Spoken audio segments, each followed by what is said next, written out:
Lutobazi gwe nojja n'okutaka emubwire soka nakutereza kuba mulaba naye nayinza n'okwagala kusala ddene ate wakisooka tugeza namutusanga baateekamu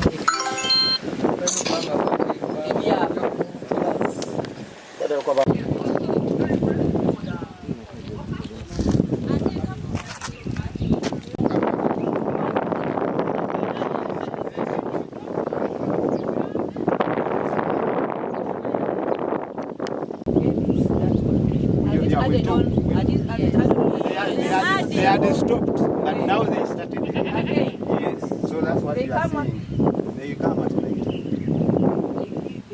First of all, very fast, can never. N'obutonde bw'ensi abutattaaganya. Kati bakameramani batuyambeko okukwata wano. Ate nga lwali Lutobazi naye alufiiringa mpola. Batugamba Sudiru yayiwa. Ate Sudiru ye Lutobazi Ssekira yazimala wera. Wakati sokola bo Lutobazi nojja wakati waalwo wano wonna. Sobola kukkiriza mbeera ng'eyo. Tesoboka kubeera. Kati nga tukola omuntu wa bulijjo azimbye akazigo kamu bubiri ng'onayiwe kakabwati nga Mama, meya kyava yagambye nti bebo bambaavu. Anti babaavu batufe bwe tuba naffe tetusobola kwogera. Naye kati tuze officer wange mubuuza what have you done as a technical officer regarding this? Then mwenga ba politician kino kiriwo lwaleero ne impact zaakyo zijja genda nga zikula mpola tezijja kusosola. Bo ababikola tebabeera wano. Bayina ola gye babeera. Kati mwe abakulembera mu kira n'abatuula mu kanso mwe mulina okuyimusa eddoboozi lyammwe mugabe nti this foreign material Katonda teyali musiru kutondawo nga bwe waali. Bwe tuba tetufunye guidance amateeka ffe bennyini abagakola ffe tugoonoona. So kati that's why I ask my staff kino we kibeereddewo okutuukano gwe okozeewo kikubeera bajja kikubuuza have you told me, have we talked to NEMA, have we called the ED? Bwe tuba tulina environmental police force ffe tetwasoma kukwata mundu bazze ne bakolayo kyabwe nga tubata bannannyini nsi nga bagitwala. Full stop. So are you able to say anything on behalf of the people who vote you into office? Technical person one, have you done anything here? Do you have evidence? This is Lunkungiri, the wetland. Yes, if you know Quality Supermarket, that's how it moves. This is the stretch which goes even Nakarere, where we have been. That's how it moves. What you are seeing is part of the challenges and the impunity we are facing as Kira municipality. This started way back in I think 2019, some time back, and we as the technical people here in the Kira municipality, even including the environment team, the committee, the municipal environment and natural resources committee, we have been here on several occasions. What we have been able to, we were able to identify who the responsible person is through arresting one of the people who are undertaking these activities. That was last year. And we came to understand that it is Mera Investments. So when we arrested one of the perpetrators, they informed us that they had a certificate which was approving what they were doing. So we were very inquisitive to understand what the certificate was saying. But they shared the certificate via phone, but we saw that NEMA had given a certificate which we as the authority thought maybe it was not valid. That was our thinking at the time. So what we did, obviously we served them and we stopped and we told them not to continue with these activities. We served them a notice at that time. So they even gave us, we got copies of those certificates of approval. Later on, what we did was write to NEMA and also write to Mera Investments, the people who are doing these works. So we wrote to NEMA ED on 3 issues. One, we were requesting them to inform us whether the certificate as they claim is authentic. That was one. Then 2, if it is right and it was issued by NEMA, we wanted NEMA to help us, to give us some officers from NEMA.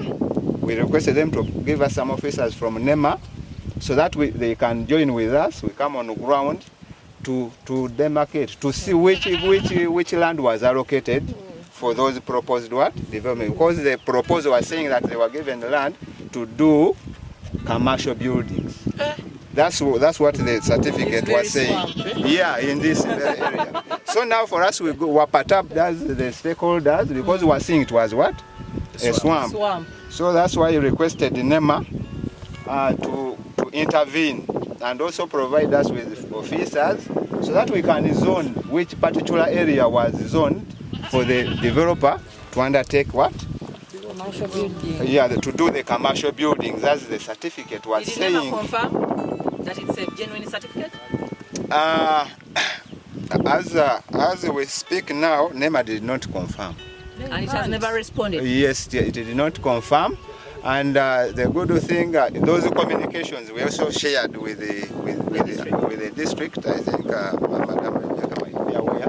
we shared so that let MERA find ways of removing all this it has done to the environment.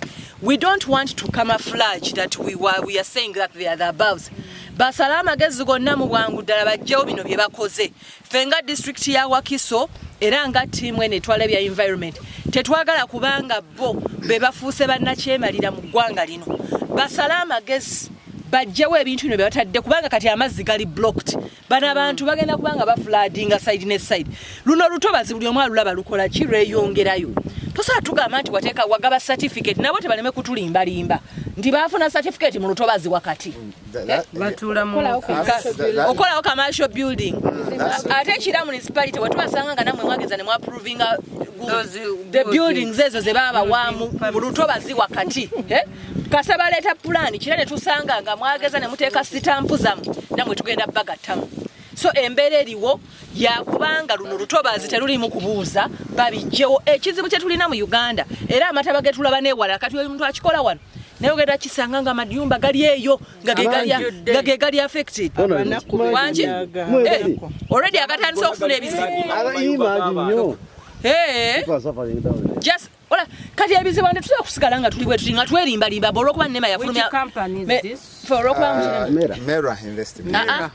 Kaka tuleme kulimba bantu twagala mu bwangu ddala bino bye bataddewo babijjewo abantu baffe babonabona eri side endala bo bazze mu lutobazi bataddemu lino sijja nagamba ttaka bino bemanje babijja bali mu kuzimba tumanyi technically wano it is a low point eri waggulu wakkirira neno wakkirira amabaati manyanga roof eyongera okuyiwa amazzi pavers zongera lino lyandibadde kubo where water flowing should be continuous and all we need to say is we are going to write to NEMA. If they truly gave that, then they should do good because the law is clear. They are the ones to give the restoration orders. And then our staff does not have acknowledged that they consulted you before giving the certificate. Did they? No. So then we shall write to NEMA. They do good. They didn't consult the municipality nor the district, and they are the ones to give the restoration order. Abantu bakuno bonna katolengera aga amayumba ago enkuba buli lwetonnya amazzi gabasanga mu kisenge kati abatuuze kyetusaba twagala ekintu kimu kampuni yaleeta ebitaka bino ebiyole amazzi mwe gaali gatambulira obulungi erinnya Namuddo Kate nga nze akulira ebyontobazi mu Wakiso district. Tuli mu monitoring tulaba amataba lwaki gamazeewo abantu baffe tulaba amataba gatwala amamotoka gatwala abantu gasse buli kiramu ababoda boda amataba gabatwala naye nga kino kyenyini kye tulimu wano kye kireetedde amataba okugenda wano basuula wano ettaka naye byafecting abantu baffe abali eri mu maaso ddala kati kyenkubira omulanga abantu ba NEMA bannanga abantu ba NEMA mu abakulu abakulira entobazi aba NEMA muleka abantu bano kubanga babasiiga enziro bwe baba nga kituufu mwagaba wano certificate ebakkiriza okuzimba mu ntobazi buno muveeyo ku mpewo mweyogereko kubanga abantu bano aba MERA investment bagambye mmwe mwabawa olukusa okuzimba mu lutobazi ate nga bagenda kuzimba bizimbe bipangisibwa basule wano zikalina nga zipangisibwa abantu abaffe bafiirwe kubanga bo bagamba be babaavu tewali abagambako naye mmwe abakulira ebyobutonde bw'ensi muveeyo mutu assurance nti mugenda kugamba abantu bano bajje ettaka lino mu ntobazi tukooye ba from above nga ffe abantu ba bulijjo ffe tufa so twagala with immediate effect bajje mu ettaka lino ffe emiggo mugitukuba misana lwaki bano abatambuza ettaka ekiro temubakuba miggo oba emmotoka zaabwe ne zikolebwako ng'etteeka bwe liragira naye bo mubaleka ne beekalakaasa nga bajja okwonoona obutonde bw'ensi ate ffe baba babuulira abantu ekituufu ffe be muddako be mukuba emiggo tujja kusirika bw'osirika ofa bw'oyogera ofa tugenda kwogera nga bw'okusinziira nga bw'olaba abantu abagagga balina ssente be bannannyini b'okumalawo entobazi kati nga bw'olaba nti bagamba nti wano sudiiru yavunaanyizibwawo amazzi gayingira mu nnyumba z'abantu naye nze ndowooza tulabyeko NEMA ng'ekola enforcement ng'egamba abantu bajjewo ettaka ate basasule ne ssente ez'okwonoona obutonde bw'ensi nja kusanyuka nnyo ng'ekifo kino bakoze kyekimu omuntu eyayiwawo ettaka lino mu lutobazi wakati alijjawo ate asasule n'okusasula oba oliawo kinaakanga ku bagagga naye tukooyo okuyiikirizanga abanaku abagagga nga bano abaze mu lutobazi okwonoona obutonde bw'ensi nga tebakwatwako kati noono naye ya quality yejja bwita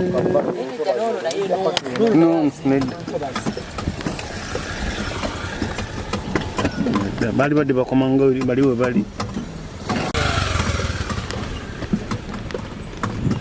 bayimbamu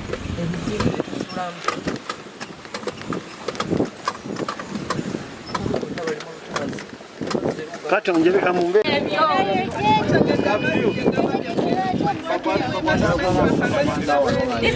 ngenze Nyanzifayizo ssentebe w'akakiiko akatwala ebyobutonde bw'ensi mu Wakiso ndi musanyufu nti leero akakiiko ka disitulikiti akavunaanyizibwa ku bwobutonde bw'ensi tukalabyeko mu municipalities ez'enjawulo nga Ntebe newalala naye leero ndi musanyufu nti akakiiko kakkiriza okusaba kwange ne kajja wano nenkalaga obuzibu bwe tuyina obuva ku investment park bwe yatuleetera wano mu kitundu kyaffe nti amazzi ebizimbe yabisiba kati amazzi gonna agava ebweyogerere gatuuka wano nga tegalina bwe galaga ne gaddayo emabega ne gayingirira ennyumba z'abantu n'olwekyo nsaba nti era NEMA egenda kukozesa amaanyi gayo n'obusobozi bwayo ebeere ng'emenya bino ebikomera amazzi galeme okuyingirira ennyumba z'abantu gabeere nga gayitawo bulungi kyannaku kiruma kikwasa n'ensonyi okulaba nga abantu ba tekiniko tebatuyambye ku nsonga zino ezaali badde ziyamba abantu wadde ne investment tujagala naye baplanners babeeyo bayamba abantu ba bulijjo ensonga eno ebeere ng'ekolwako n'olwekyo nsuubira ensonga eno bwenaaba ekoloddwako abantu ba Bombe Kirinnya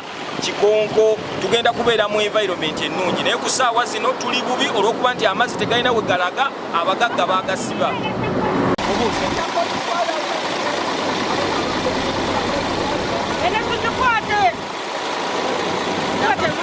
baabo baleeta bulesi bitaka nga bamalagayiwa basigamyala bakola ki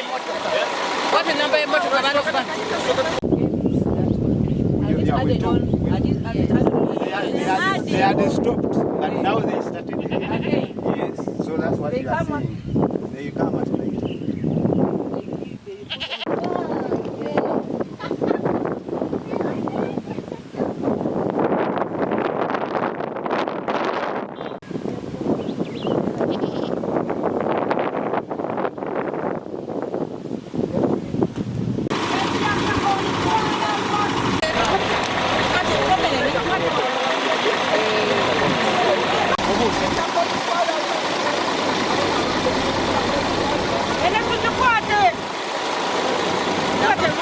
baabo baleeta bulesi bitaka nga bamalagayiwa basigamyala bakola ki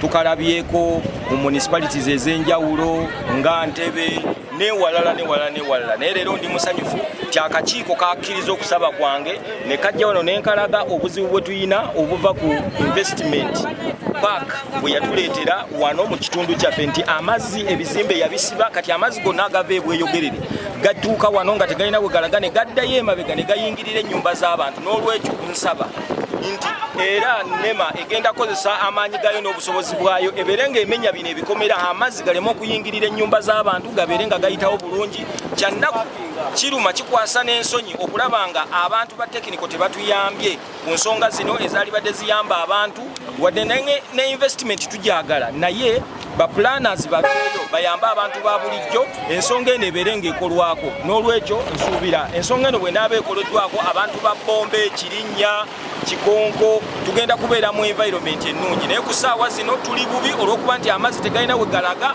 abagagga baagasiba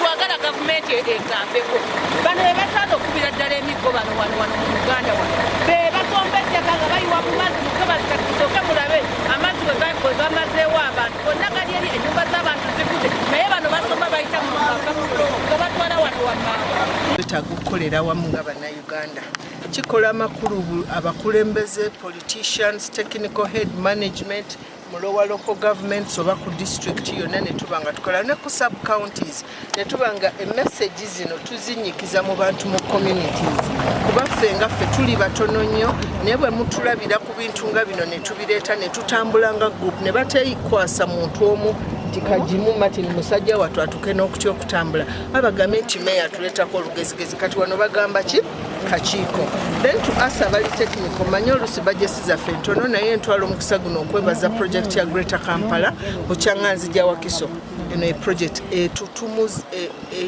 itimusizza recognizing and appreciated and put environmental concerns at the forefront bannayuganda nyongero bategeeza nti byetukola ku by'obutonde byekolako mpola but surely. Ate when nature speaks, it is not selective and it speaks loud and clearly. N'olwekyo ffenna twenyigire mu lutalo luno aba investors tubaagala naye ate tetujja kugala mikutu mifulejje nga gino kuba n'ebyetu investinzeemu factories zijja kuba zoononeka enguudo ze bakoze ziba zoononeka n'olwekyo tulina okukwatagana n'ab'ebyobutonde bakole guidance ne designs ezimitigatinga tubeere nga tubalansinze bulungi byonna bye tukola tweyanza nnyo nja kusaba meeya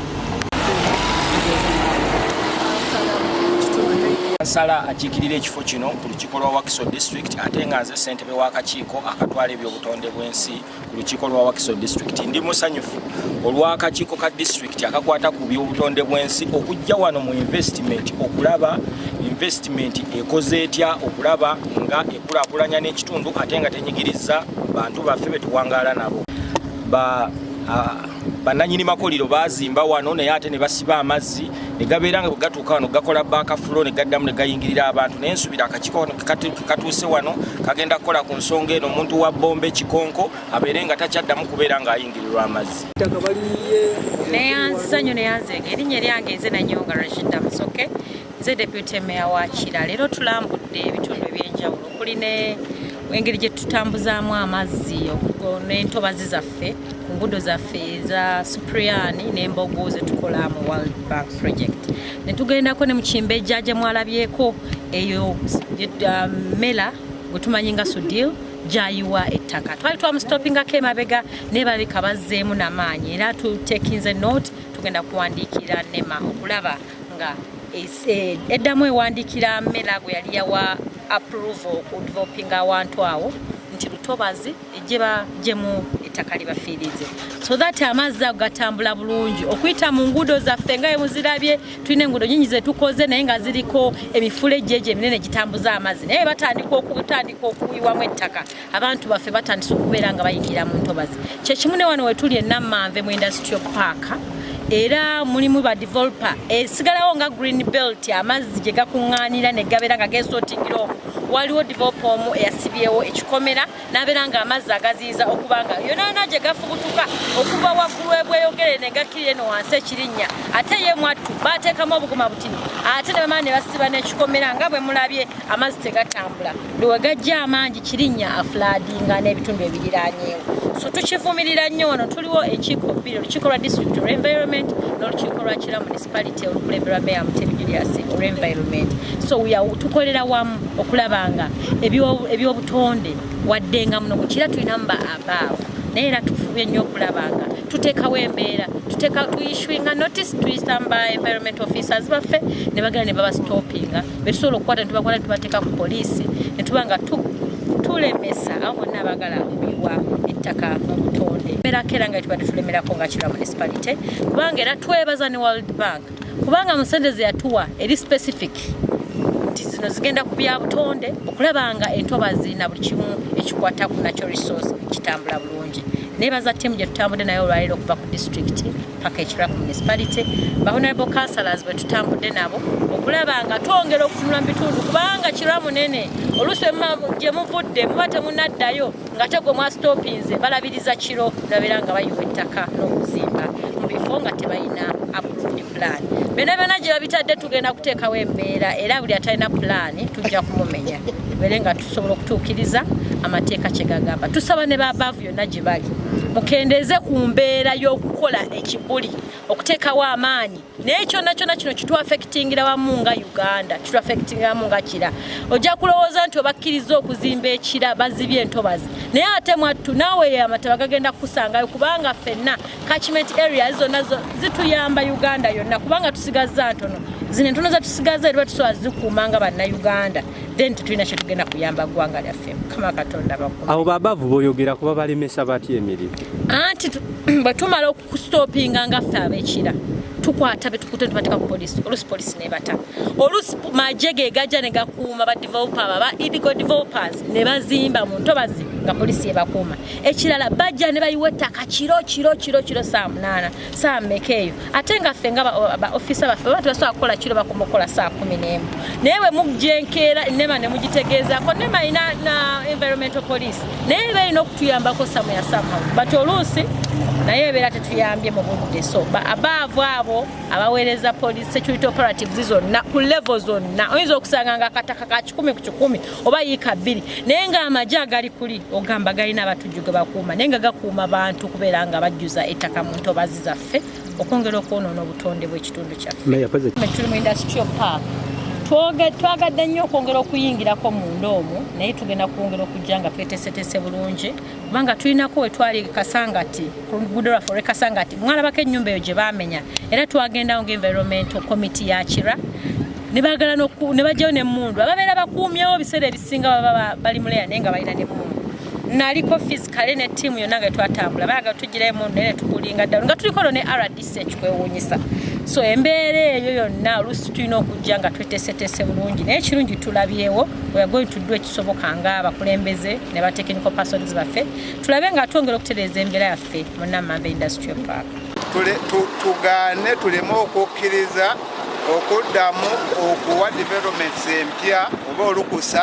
eri ba investors okwongera okujja okwokupayinga ekifo kino olwa impacts ezimu ze twerabiddeko ffe bennyini n'okwongera okutaakiriza ekitundu ekikoze ekikyasigalidde eri at least ekisobola okuyambako okuoffsettinga issues already ze tuli okulabako then n'ekirala kye tusaba nti ministry considering ne municipal councils oba cities ku issue ya grant yene ya environment and natural resources grant ejja ku ba districts nti ne ku municipalities nazo bazitunuulire mu ngeri nti ebizibu weebiri naye ogenda okwesanga nga resource allocation wekijja nga local revenue nti abeera tagged ku bintu bingi ne mwesanga nga muli constrained mu bintu bimu naye tubeera ne grant eyo nga ne municipalities nazo ziri considered tumanya nti kati eyo eri mu ku ntobazi kubanze mbi negotiate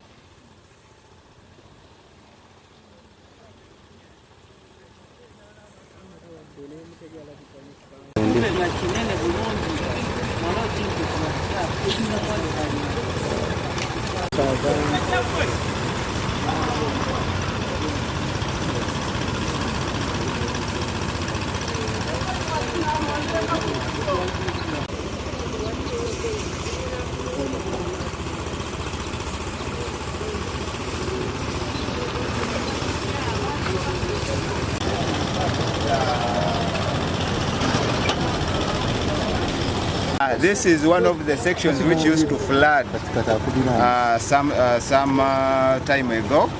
And what the engineers or the contractors done is to construct a box culvert. It is the second box culvert within this particular project. And the first one is at Kungu. This one is the second box culvert. And we as the environment, what we ensure, what we are planning and what we always do to protect the environment, one, we requested the contractor, because they had put a diversion the other side when they were constructing the box culvert. They put a diversion which is the other side, and even part of the soil you are seeing here, for ease of accessibility during the installation. Now what is going to be done is restoration. What is going to be done is restoration. They are going to remove the soil which has been deposited on the other side, so that we no longer have access, because when they put that access, people started dumping rubbish during the course of the construction. Since people don't have where to dump, they were doing illegal dumping at the time when they were constructing this. So for us, what we do is we use the safety team which is along the road. The contractors are a safety team which even has some of those flag persons. So we utilize them to help us always coordinate with us and follow up on what is happening along the road, and they can report immediately. Because they have provided these accesses so that people can easily move, but sometimes if you have some use this, and I think you can see what's happening there, but the restoration some of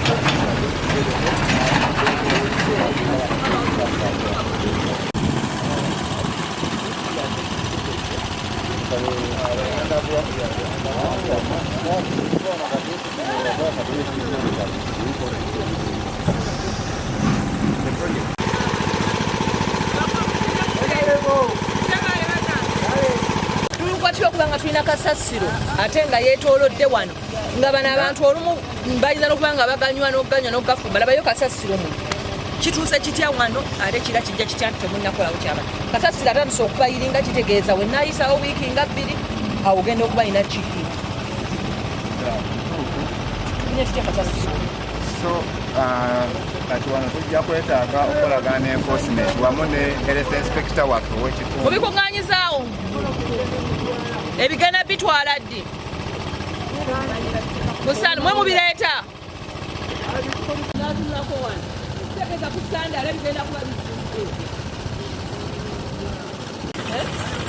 era omukulu ono atwala ebya environment mu kiramu mutaasizza kubanga ze ensonga ze tuzza okutunuulira nawe mugaa nti mwe mubiteekawo ate bivaawo akati ekyo katulabe naye katufe tujja kwagala. This field and this field we are standing on the floor of this street. The impact of this is a field. Yes, this is a field. And where we are standing is a field also. So did you assess whether that could be the cause, the prior cause of flooding here? No. Because this is what I'm seeing here. That place was filled and raised up to that level. So that's why we used to have floods here. And maybe the feeling is still ongoing. And also because of the narrow path, the way the water which was to cross via the road. Yes, enforcement